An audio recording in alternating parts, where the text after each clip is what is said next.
We're keeping it all gas, no brakes here in the athletic department at good old GHS. We got moving parts, we've got moving pieces, and we've got moving people. You know, some goodbyes are made easier because of the hellos that follow. I'm pretty sure all of you out there in listening land have experienced that.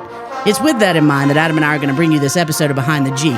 3 days ago, we said our farewells. We had tears. They flowed mightily. Today, we say hello with eyes towards a bright future and smiles that mirror that sentiment. Today, we get introduced to some and reintroduced to others another man who made a huge impact here, so much so that he's been asked to come back in a very large capacity. In 2022, Santavious Bryant came to GHS as a defensive assistant on Josh Niblett's first staff. And even though he was here just 1 year, he made such an impression on our young men that his name never stopped being echoed in our hallways. He left us to go to Grayson. You all know what happened there. He was head coach. In that role, he made the ultimate impression, so much so that when word was handed down that a new coach might be needed, there was only one name that echoed in our hallways as the right fit for the job. And that is the man sitting to my left and right across from Adam. I'm here in our beautiful studios in the Student Activity Center at Gainesville High School. And that's Santavious Bryant. Coach, I think I speak for the two of us when I say, my gosh, we're excited you're here. Thank you, and I'm more than grateful to be here, and I can't wait to get started. The first question, and Adam is he teed me up. He was like, you got to ask this question right off the bat, KDB. Have you taken your Christmas tree down yet? I have taken my Christmas tree down. I think that was something that we got an early start on this year, and I'm glad we did. If I would have waited a little later, I would have been in trouble. I would have been in trouble. I got that. So seriously enough, there's one question in particular that we want to throw your way, but before we do that, just give our listeners an idea of who you are, man. A little bit about your background. You got a beautiful family. Tell us about your wife and kids, and just reintroduce yourself to the Red Elephants. Absolutely. So I'm Santavious Bryant. I'll be the new head football coach here at Gainesville High School. I bring with my family, my wife, LaShawna Bryant. I have three beautiful children. Santavious Bryant Jr., who's 8. I have Sailor Bryant, who's 3, and I have Sayer Bryant, who's now 5 months. So in the Bryant household, it's a crazy place right now.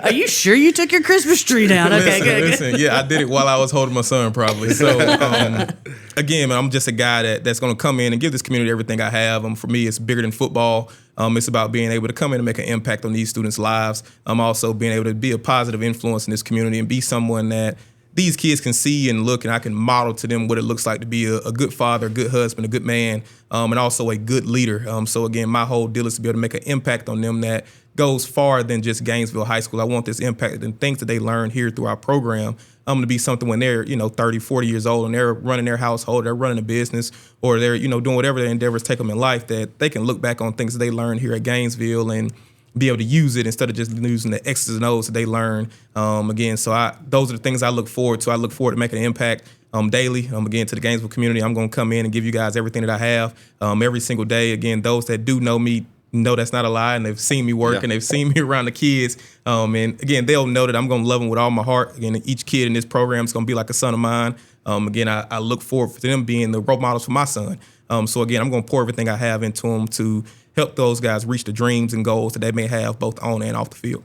Coach, I just, first, publicly on our podcast, I want to welcome you. I want to thank you for taking the opportunity to come over to Gainesville. I'm excited about you being here. You and I have talked a bunch, obviously, over the last, little while. But the funny thing is, we talked a couple of months ago. We were talking about some various and sundry things, and it was about a different topic. It was about a different topic. Yeah. It was. But at that time, I went ahead and told Santavious, said, hey, if Coach Niblett ever leaves, I just want you to know you're my first phone call. Although whenever I did call him, he was not expecting the phone call. Yeah, because I thought it was going to be 30 years later when that phone call was made. So I didn't think too much of it at the time. But, we certainly are excited to have you here. We're excited about, I think there's, I get asked, and I'm going to get asked, why you? And for me, first and foremost, it's because you're a relational guy. Always got a smile on your face, always, a positive, upbeat guy. And I think that's what our community, our kids are going to see right off the bat. But I think it was important to have somebody that understood where we're at, understood where we came from. You were here in Coach Niblett's first year, and it's not so much the fact that you were here in Coach Niblett's first year, as you got to see where we came from, and helped us rebuild a program that was really, really struggling to get us to where we're at.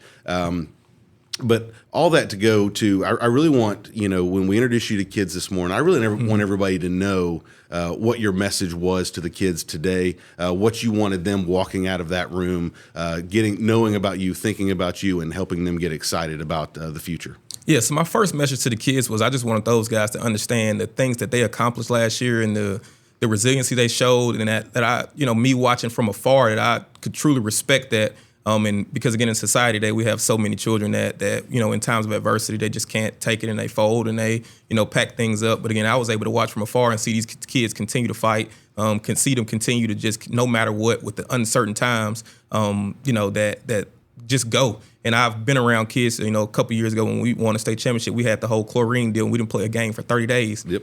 So I know what that looks like in a building with teenagers. So, again, for me to see those guys go through that, and, all the things that they do and seeing things all over social media and all of those things. But for them to keep the main thing and just come in and continue to work, and it showed that I just want them to know that I respected that and I saw it from afar, and that I want them to know that, that was something recognizable and that I think that a lot of youth will see all over and they'll be an inspiration for people. I also want them to know that, me coming in, that, I was proud to be here, and for me that this is something that an opportunity that, is once in a lifetime and one that I take very, very serious. But I wanted them to also know that I'm coming in with a mindset, and we're going to do things the right way, and we're going to grow our guys, and we're going to have a bunch of success because of the way that we do things. But I also want them to understand that for me, it was more about the off the field, and know that they can come and I can be a role model for them. I could be someone for them to talk to. I could be someone that they can look up to, and, hopefully somebody that they reflect in their lives later on as they go. So that was kind of my message, and to get those guys to understand that. Just talk to them a little about how we'll do things and some of our core values and things that we'll stand on, and things that I want people to see when they see our program, not things that we talk about or we say, but those things should be shown every day in our program when people come watch us or we'll put on the big stages that we'll be put on. I want those people walking away saying that, Gainesville's disciplined, they're tough, they have accountability, right, and they have connection. So, again, those are going to be things that we build our program on, and, we're just looking forward to taking it to the next level. Goodness gracious. I think you just did take it to the next level. I'm winded listening to you talk, but this is a unique place. Yes. Gainesville, a unique place. And you're no stranger to that, and obviously it's something you embrace. You've mentioned that already a couple of times. And by the way, folks, you can't see him, I can. It ain't fake. He means it. So football started here. I think the first recorded game was played in 1905. We played 3 games in 1906. In 1969, they shut down the old E.E. Butler High School when they integrated Gainesville City Schools. And they had, prior to that, maybe 4 years prior to that, shut down Fair Street High School, which was the other high school on the African American side of town, and they had won back-to-back state football titles. Fair Street Tigers, back-to-back state football titles, and they merged with E.E. Butler, and then when they integrated schools, they shut E.E. Butler down, and everybody came over to Gainesville High School in 1969. As the 21st head coach, you're the first black head coach we have here at Gainesville High School, and that's something I'm super proud to be able to sit here and say right now. Yeah, absolutely. That not just that you're our next head coach, but the significance of that. Being a Gainesville girl, being here my whole life, it is really significant to people that I love a whole lot. And so, if you can, speak on what that means to you. That means a bunch. I would say that I would pride my career on there's been a lot of firsts in my career, and a lot of first guy to do certain things. So that's something that I take pride in, because, again, there's going to be somebody that's in the shoes that I was in, that's an assistant somewhere, that have dreams and aspirations of being one of the best football coaches in the state of Georgia, being one of the best football coaches in the country, as I did. When I first started my career, that was something I said I was going to do and set out to do. I would say that I'm tremendously blessed. These opportunities that I have, 10 years ago, I would never say that I'd had these opportunities. So for me, I take a bunch of pride in that, because, I am being blessed with those opportunities, but I want to make sure that I take them and I do the right things with them so that the next person can get these opportunities, right? And that can continue to be an impact and a blessing, and people that are looking, that had those same hopes and dreams and aspirations that I had, that they can come back and get these opportunities because of something that I did and something that I, paid forward to a bunch of coaches out here that are going to get started. So my next question, and this is going to be, I know a question that you get asked a bunch today and a bunch the next couple of weeks. The job at Grayson wasn't a bad job. Nope. I mean, they've won some games over there. You won some games over there. You won state titles. I mean, all that kind of stuff. Why would you walk away from that job to come to Gainesville? Why Gainesville? I'll say first off, that was something that, extremely hard. Like I said, my career has been chopped up between Grayson and Gainesville at this point.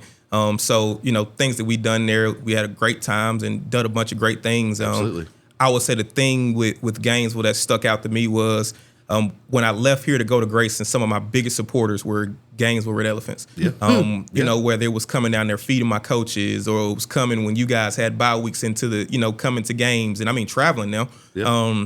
And I would have no clue. I didn't ask for those things. Those weren't things that I, walked away from here saying, hey, you got to follow me and do these things and those. So for me, the amount of relationships that I built here was unbelievable, and the amount of support was unbelievable. And, normally when you leave and go another place, those things stop, right? Or those people, fade. For me, I mean, I was getting text messages every time we won a game, and like I said, from Gainesville supporters, to support our program. So for me, that was something that always stuck with me, to say that, that place felt the way about me the same way that I felt on my way out, where I love this place and I feel like it could be something really special. So for me, when this call came and it happened, it was like, hey, it's like going back home again. Yeah. Just because of, again, the support is unreal, the community is unreal. And on my way out, I'm going to be completely honest, I wasn't looking to leave at that time. Yeah. So when I got that call to go to Grayson, I felt like I had unfinished business here. Yeah. To where, I felt like we were starting to, make the impact. We were starting to get into the community and doing those things. But it got kind of cut short. So when getting the call to come back, it was more so of, hey, I'm going back to finish what we started. And, this is a place that has had my back. When I was the first, black head coach at Grayson. I was a first-year coach when Grayson hired me. And a bunch of people didn't think that was going to go very, very well at all. So for them to have my back and support me through it, that meant the bunch to me. So coming back was like, hey, this is a family that's had my back, and, a family that's helped me grow and do things and get better in my career. So now with this opportunity, I mean, it's hard to turn it down. Yeah. I don't even know how to follow that up, man. We want to just knock it. Let's just end it right there. That's absolutely perfect. So, the first distinct memory I have of you, Santavious, is it was what was that little program y'all did in the spring with the competitions out here on the what was that called? Red Kingdom. Yeah, one of those. Yeah. So and they'd made up. You'd made up teams within the team, and they competed in stuff like tug of war, and it was just about competitive and and I have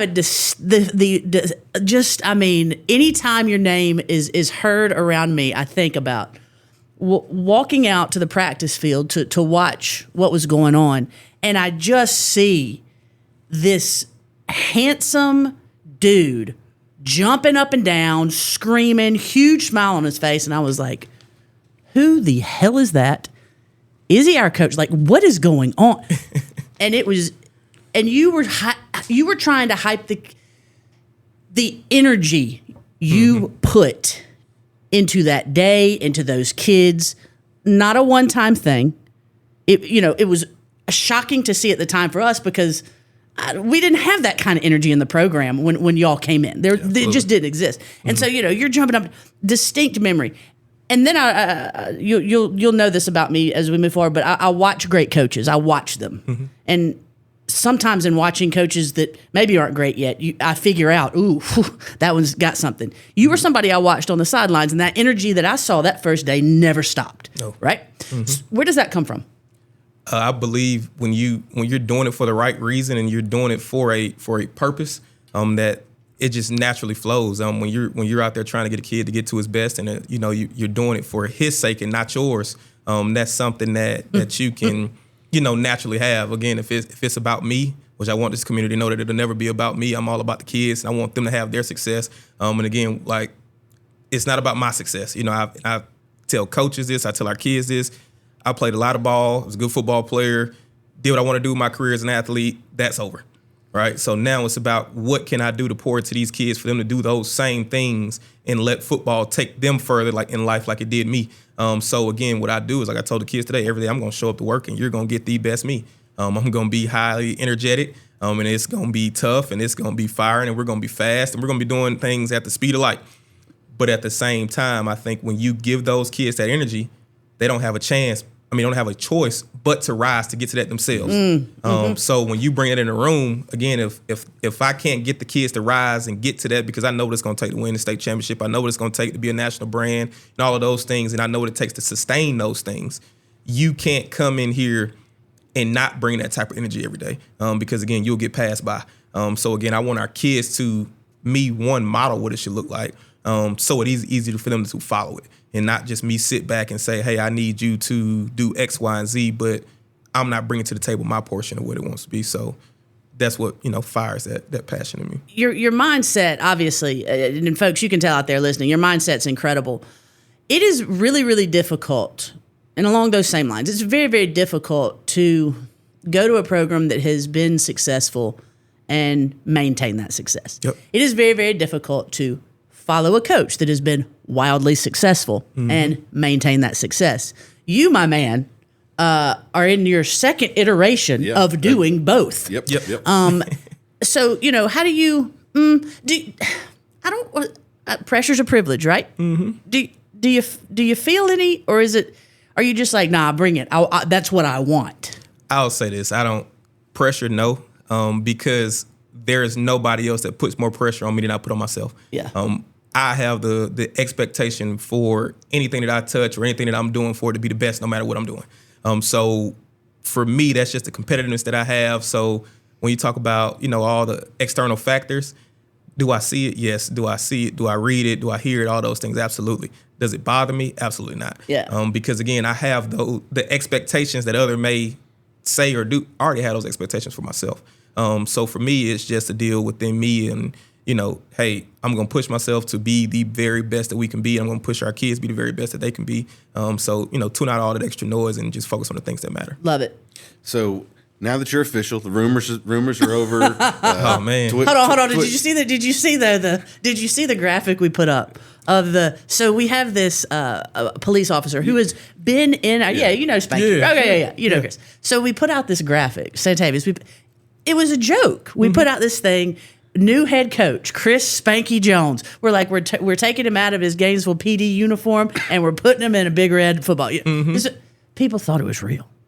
I'm telling you, it's hilarious. People were like, "Oh my God, congratulations, Chris!" We're like, y'all. Okay, no. His phone has been blowing up, and he's like, awesome. "Guys, y'all, why did y'all do that? You're killing me." Yeah. But anyway, now that you're officially here, you're officially a red elephant again. What's task number one? What are you chomping at the bit to get to do and get this thing going? Task number one is for me to build relationships with everybody involved. That's the first thing I want to do before anything else. Is I want to build relationships and I want to build trust. So for me right now, it's going to be going around and figuring out everybody that's had an impact on our program, everybody that's taken a part in our program, and for me to go shake a hand, give a hug, those things, and start to build those relationships and trust before we do anything. I really believe that's the foundation. That's the only way that they can, be sustained and go forward. You went to Wheeler High School, right? Yes, ma'am. So you're familiar with a man named Doug Lipscomb? Yes, sir. That's all I must say. You just say yes, sir. Look, if he hears this, I promise you, Coach, I'm going to call you back. Listen, Coach, I promise you, I'm going to call you back, Coach. I promise you I am. Listen, Doug Lipscomb, along with Mario Mays, who was down at Wheeler for a while as well. Absolutely. Gainesville, another one of my guys. Gainesville greats. And I know that I hope that they are listening with some pride at the fact that their lineage has extended, and we got one of their Wheeler boys officially up here now. I love those two guys. I'll say those two played a tremendous part in me taking the job the first time. Yeah. Ooh. Okay. Yeah. Just when talking with them and learning about Gainesville and learning things, about the place, and people don't know it, but when I was figuring out if I was gonna come up here the first time, Mario took me around town and took me to meet people and do these different things to where, I started to see, okay, yeah, this is a place where I need to be to, make a really, really, really big impact. Yeah. So, I'm grateful for them being able to let me see a different light, and let me learn more about Gainesville truly from the inside, than just what you see from the outside looking in. That's pretty cool about Mario. Is he a safe driver? It doesn't seem like it to me. Yeah, so we just met up and just kind of, you know what I'm saying, did some things. Did he take you to any particular restaurant or anything? We weren't worried about eating. Okay, I got you. All business. All business. I got you. I love it. So, Coach, as you come in here, again, you're familiar with our program. You won state title at Grayson as an assistant and as a head coach. Yep. Now that you're the guy here, what do you look at as what has to be done to get us over that hump? Because we've played for it twice in the last 4 years. The goal is to win it. Absolutely. How do we do that? Absolutely. I think it's about just coming in every day, and like I'm a process-driven guy. We're not going to talk about state championships with the kids every day. We're not going to focus on those things because, again, when you start putting that as the main thing, you start to lose sight of the things that are right there in front of you, and it becomes sort of a distraction. So for me, it's going to be about if we can perfect the process that I'm going to be able to put in place, we're going to win a state championship. And for us, it's going to be continuously to come in every day and perfect that process and not get bored with doing the small things every single day, even though you may not see it that day on what it's going to pay off to be or what it'll do. Get our kids to be able to buy in, and that's why I said that relationship and that trust piece. Get our kids to be able to buy in and know that, trust the staff, trust the things that we're going to put into place. And you may not always know the reason. You may not understand what it is, and it may look like something that you don't want to do or something that's simple that you don't think have an impact. And those are going to be the things that in the long run get you. When you get into a big game and those things. So, like I said, we're going to put the process in place, and we're going to continue to perfect it. And again, when it's perfected, we'll win it. And that's just going to be our goal every day. Can I say that what will get us over the hump is never having to play the 2025 version of Thomas County Central ever again? I swear, Santavious is the best high school football team. Yeah. I mean, my word. I've heard about them. They were unreal. I didn't get to see them in person, but I've heard about them from a few people. Yeah, it was that. Would love to see them play Buford or. Oh my gosh! I think they'd give them a good run. A genuine state title. Yeah, let's run it back like Indiana does with basketball, and just this one year though. Yeah. No other years. Well, listen, we want to wrap up with you because you got a busy day ahead, my guy. We've got a lot of people coming in that rightly so want to talk to you because look. A lot of people are following us right now for myriad of reasons. And they are because of what you guys did 4 years ago and what continued after that. I think about when we hired, 4 years ago, we hired Coach Niblett, and we were like, there was a press release, but there was nobody blowing up phones, and there was no Twitter chatter, and there was none of that stuff. And now here we are, and my gracious, people are chomping at the bit to get this audio that we're about to put out there. You'll hear me say it a lot as a Gainesville person. I am thrilled you're our football coach, and I cannot wait to see what you do because I know it's going to be great. I just know it. I know the minute your name was mentioned, I was like, man, here we go. We about to do it up. We about to do it up. Cannot wait to get to know you. Cannot wait to build a relationship with you. Cannot wait to get to know your wife and kids. The whole of it. And cannot wait to give Gainesville an opportunity to embrace you as much as we're going to here in this building, as much as these kids will, as much as this school will. So yeah, man, listen, we're excited to have you here. Thank you so much for, giving us 23 minutes. I cannot tell y'all, his day's about to be packed, folks. He has no idea. But thanks for giving us 23 minutes. And I want to say this, if you follow us on Twitter at Go Red Elephants, you've already seen these. And I'm going to put them out other places, but my man showed up wearing a full-on tux today, okay? So dressed him for the part. Listen, dressed him for the part. Full-on tux. Style and energy elite already. Yep. I love it. Setting the standard. Setting the standard. That's what it is. That's got to be there. All right, man. Listen, here's what we need from you as we wrap up. We got one saying here, and it's 3 words, and you got to say it earnestly. You got to say it with your chest. Okay. All right? And it's your first Go Big Red, okay? So as we wrap up Behind the G, the first one with our new head football coach, Santavious Bryant, what do you want to say to those out there listening as we wrap up here? Again, just thank you guys, and I can't wait to get started with you all. And again, just the support that you all are going to bring, I know it's going to be tremendous. So look forward to putting a great product out there for you, and Go Big Red. That was really good. That was a good first one.